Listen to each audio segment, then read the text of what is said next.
Le périmètre de l'hexagone régulier illustré ci-dessous est de 48 cm. Calculez son aire. Un hexagone régulier est un polygone qui a 6 côtés égaux. 1, 2, 3, 4, 5, 6. On peut voir sur l'image qu'on a des petites lignes sur chaque côté qui nous indiquent que les côtés sont égaux. On peut trouver la mesure de chaque côté à partir du périmètre en sachant que le périmètre d'un hexagone se calcule en multipliant 6 fois la mesure du côté.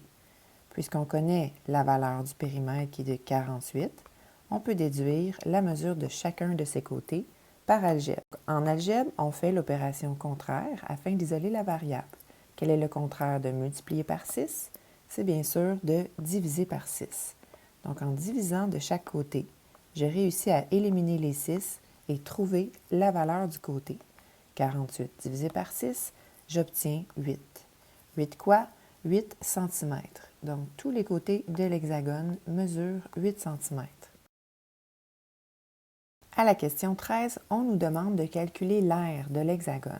Alors, je vous rappelle que vous avez une liste des formules d'aire à la page 105 de votre cahier. Tous les polygones réguliers ont la même formule d'aire, peu importe leur nombre de côtés. L'aire d'un polygone régulier est égale au périmètre du polygone fois l'apothème divisé par 2. Et on se rappelle que l'apothème est un segment perpendiculaire au côté du polygone qui relie le centre du polygone à chacun de ses côtés. Dans le cas du polygone régulier, l'apothème arrive au milieu du côté. De retour à l'exercice, pour calculer l'aire de l'hexagone, je vais commencer par écrire la formule de l'aire.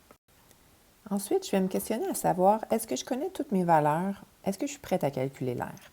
Est-ce que je connais le périmètre? Oui, le périmètre était fourni dans la question, il est de 48 cm. Est-ce que je connais la mesure de l'apothème? L'apothème, c'est ce segment perpendiculaire qui part du milieu de l'hexagone jusqu'au milieu du côté opposé à angle droit. Est-ce que je le connais? Non. Donc, je vais devoir le trouver. Puisque l'apothème est un segment perpendiculaire, cela engendre un triangle rectangle à l'intérieur de l'hexagone. C'est pourquoi la relation de Pythagore pourra nous aider à trouver la mesure.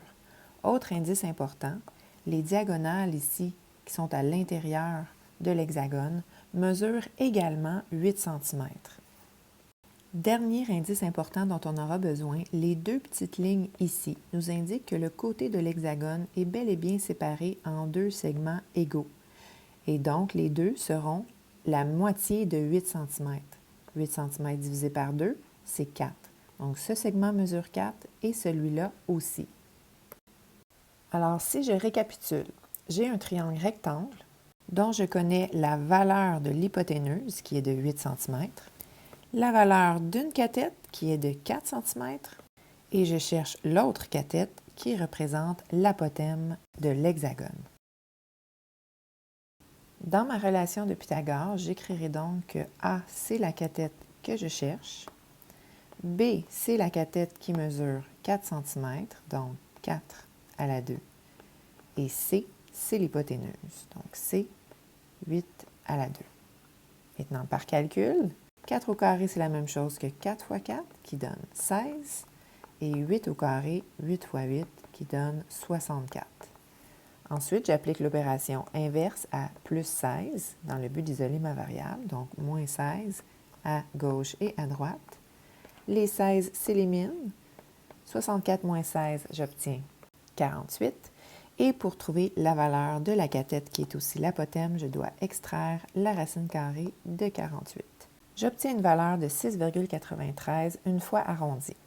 Je suis enfin prête à calculer l'aire de mon hexagone, donc je remplace les valeurs fournies. Le périmètre était de 48 cm, l'apothème, je viens de trouver sa mesure, 6,93, et le tout est divisé par 2. 48 fois 6,93 divisé par 2, ça donne 166,32 cm². Réponse finale, l'aire de l'hexagone est d'environ 166,32 cm².